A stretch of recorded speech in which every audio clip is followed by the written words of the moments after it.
Come quickly! He's calling for his mom! My 8-year-old son, Ian, fell from the 3rd floor of our apartment building. My husband called to inform me that Ian is seriously injured and has been urgently transported to the hospital. His consciousness is hazy. I'm not going. I blurted out that response without thinking. But you see, that child. I swallowed the words I almost uttered and fell silent. In return, my husband spat out. What a cold-hearted woman you are! There was a deep reason behind my reaction. My name is Ruth, and I'm 35 years old. After graduating from university, I worked as a full-time employee at a publishing company. However, after getting married, I switched to part-time work. Our family consists of my 5-year-older husband, Noah, our 8-year-old son, Ian, and me.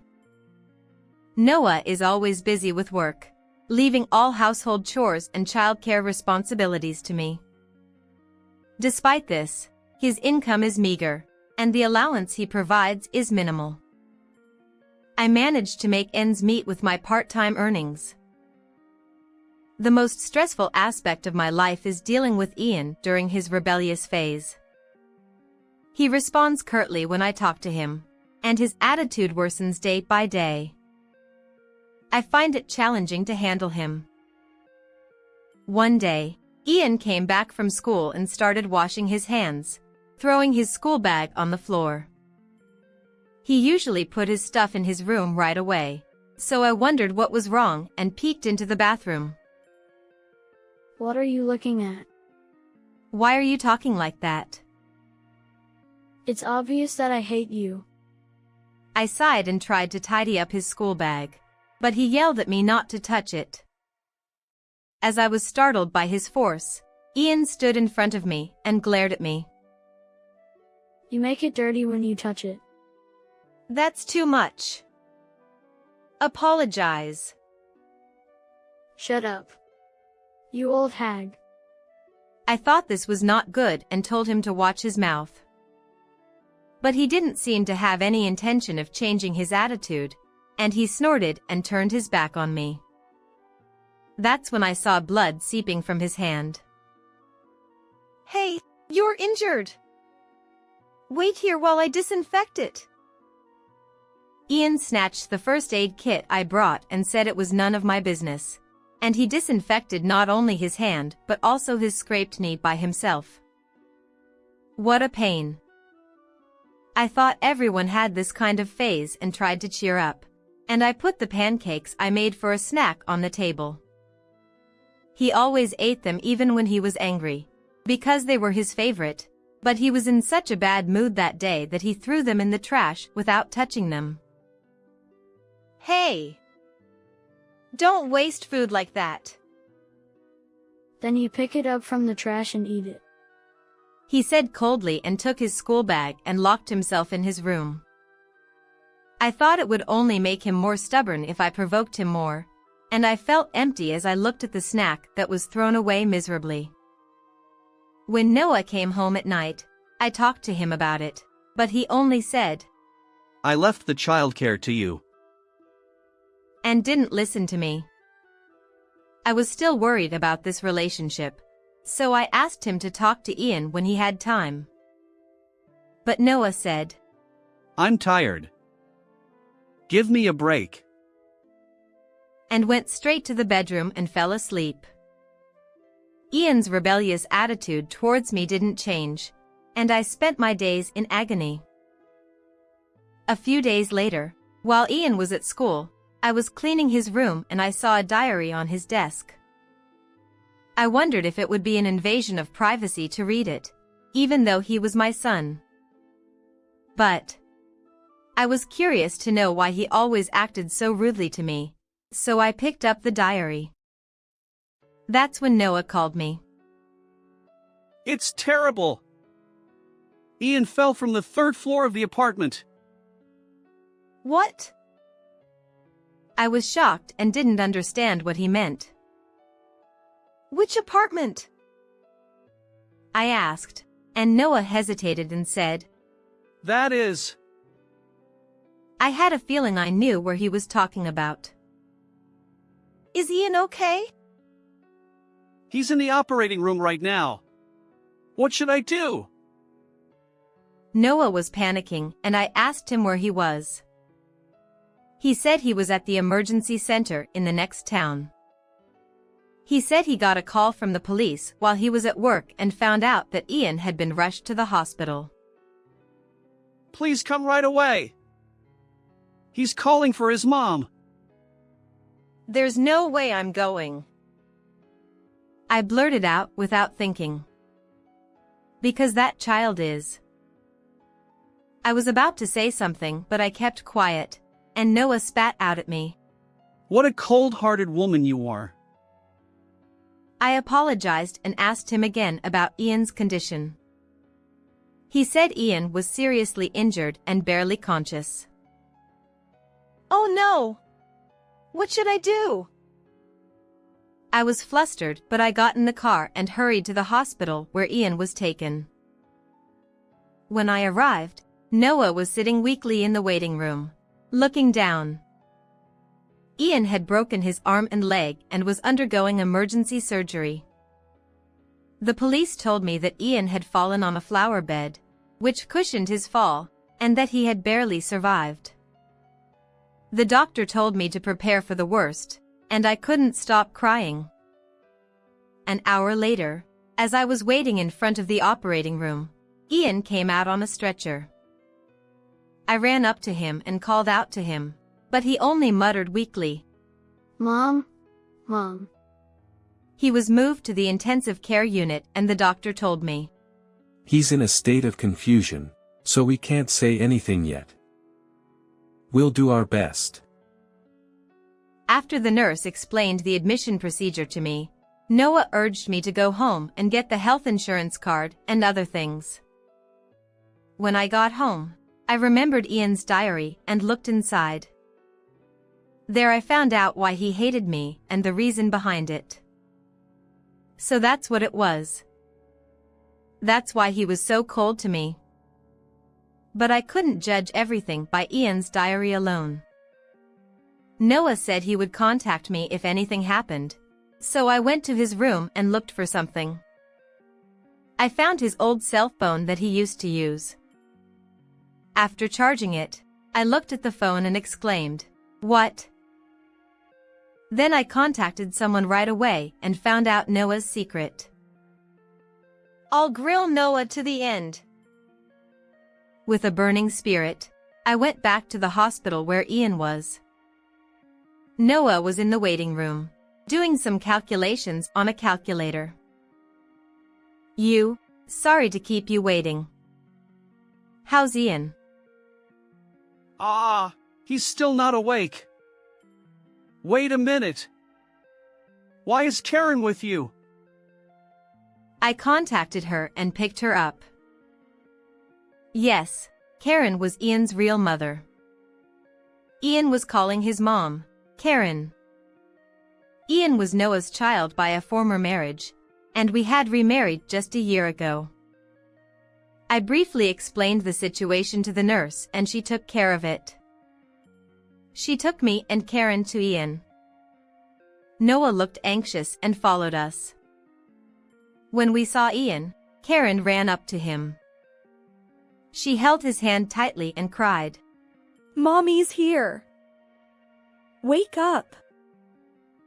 I wish I could take your place. You didn't know I wasn't living in that apartment, right? The truth is, the apartment where Ian fell was the place where he used to live with Noah and Karen when they were married. I knew that right away from the way Noah hesitated when I asked him which apartment it was. According to the police who explained the situation at the hospital, Ian had tried to climb from the first floor to the third floor along the balcony. He had gone to visit Karen, but the front door was not open, so he resorted to such an action. I thought he wanted to see his real mother so badly, and tears ran down my cheeks again. But Noah grabbed Karen's shoulder and glared at her with a sharp look. How dare you come here after cheating on me? That was a misunderstanding. I told you. In the end, your flirty behavior was proven and I got custody of Ian. Just admit it. I had been listening quietly for a while, but I felt a surge of heat in my body and shook off Noah's hand that was holding Karen's shoulder. Then I grabbed Noah's hand and left Karen alone in the intensive care unit. You told me that the reason for the divorce was Karen's affair, didn't you? But you told Ian a different reason, right? As if to tell me to shut up, Noah raised his eyebrows and tried to silence me. I thought he wouldn't tell me the truth like this, so I showed him Ian's diary. It said that I had an affair with Noah and stole him from Karen. And it even said that he had heard it directly from Noah when he asked him the reason for the divorce. Ian must have been angrier at me, who he was told was the mistress, than at his own father. I finally understood why Ian hated me so much. It was your fault. We met after you divorced, right? I couldn't tell him that Karen was cheating on me. It would only hurt him. Oh, there were emails left on your old phone. You asked your friend to seduce Karen, didn't you? And I know that your friend turned you down in the end. At that time, Noah was having an affair with another woman and he even borrowed money to buy her expensive gifts. But he was dumped by the woman and only the debt remained. So Noah divorced his previous wife by making it look like she was cheating and received alimony. This fact was true because he asked his friend by email, so there is no mistake. I also told him that I found Karen's contact information from this phone.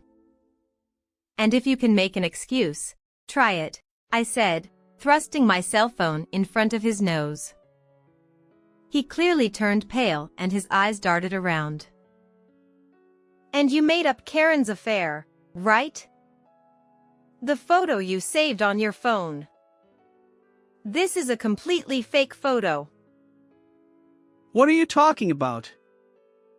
Are you trying to frame me? I was a photographer for a publishing company, so I can tell right away. You just pasted the face, so the position of the neck is slightly off. Look, here. As I pointed out that part with my finger, he started to sweat. An amateur wouldn't notice, but a professional photographer like me could tell at a glance.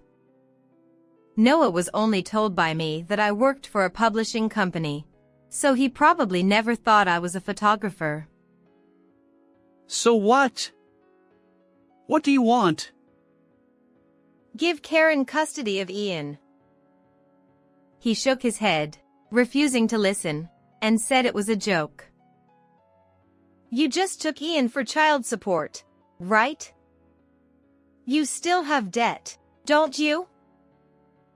I found not only his phone but also a bill from a finance company in his room.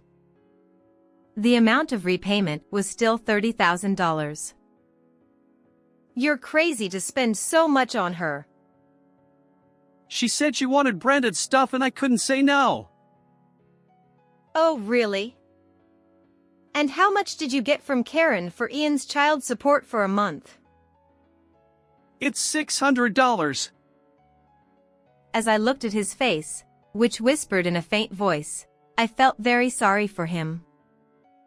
It was wrong to separate Ian and his mother, who wanted each other, for the sake of alimony and child support. He apologized to me, trembling with anger. Please, do me one favor in my life. Pay off the debt with me. Rejected. How many favors do you have in your life anyway? He mumbled something, but couldn't say anything. Tell me one thing. Why did you marry me? I raised Ian for a year, but I realized I couldn't handle parenting. According to Noah, he was disappointed that I became a part-time worker after we got married, but he thought it was fine as long as I took care of Ian and he could pay off his debt a little bit. He was using 2/3 of his salary to repay his loan, so the living expenses he gave me were very low. And after Ian fell from the apartment, he was shaken because he thought he would lose the child support. I realized while I was calculating earlier, if Ian didn't make it, I would get the life insurance money, right? I was appalled by what was going on in his head at this point. I understand what you're thinking and what's going on. I see. Then, I'm divorcing you. And I'll make sure that Karen gets custody of Ian. If you keep this up, you might be charged with fraud for taking alimony and child support. Noah flinched at my words and looked around nervously, afraid of the police. He was at a loss for words. I told him that I had already introduced a lawyer friend to Karen, and he realized that there was no way out. He agreed to give up his parental rights. this is bad. What am I going to do about my debt? You made it, so you have to take responsibility for it. Bye. See you. I left Noah in a daze and went back to the intensive care unit where Ian and Karen were. I asked the nurse not to let Noah into the room because Ian didn't like him. Ian! Ian! Please, open your eyes. Ian slowly opened his eyes, as if he heard Karen's voice. The doctor came over and examined him, and said there was nothing to worry about. Mom, I missed you. Me too. They hugged each other tightly and rejoiced at their reunion. I talked to your dad. Ian, from now on, you can live with your real mom. Hell? I told Ian and Karen the truth that I heard from Noah. The child was 8 years old and seemed to understand well. Thank you.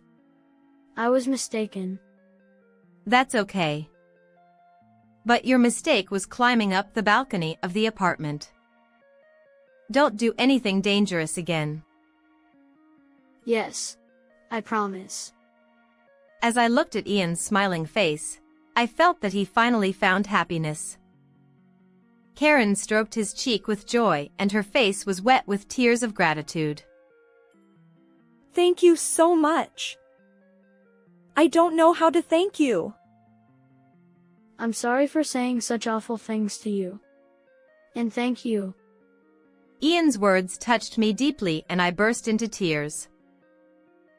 I'll pass the baton of being a mother to Karen. Ian, you've been holding back so much, so spoil yourself with your mom. It was hard to part with Ian, who had been Ian for a year, but I thought it was best for them to be together. I gave Karen Ian's insurance card and left the room. I walked past Noah, who was still in the hallway, without looking at him and left the hospital. I officially divorced Noah and claimed $20,000 in compensation. Karen also claimed $35,000 from Noah for the adultery and child support she had paid him. To pay for that, he borrowed money from a high-interest place and ended up defaulting. So he got calls from his company and quit. Now he works and lives at a place introduced by a finance company, paying off his debt. He still has a lot of hardship ahead of him, but it's all his own fault. Later, I got a call from Karen and she said she got custody back and was living with Ian. I went back to being a full-time employee and enjoyed my work. Recently, my photos have been getting attention and I'm having a happy time. How did you like this story? Please subscribe to my channel. See you in the next video.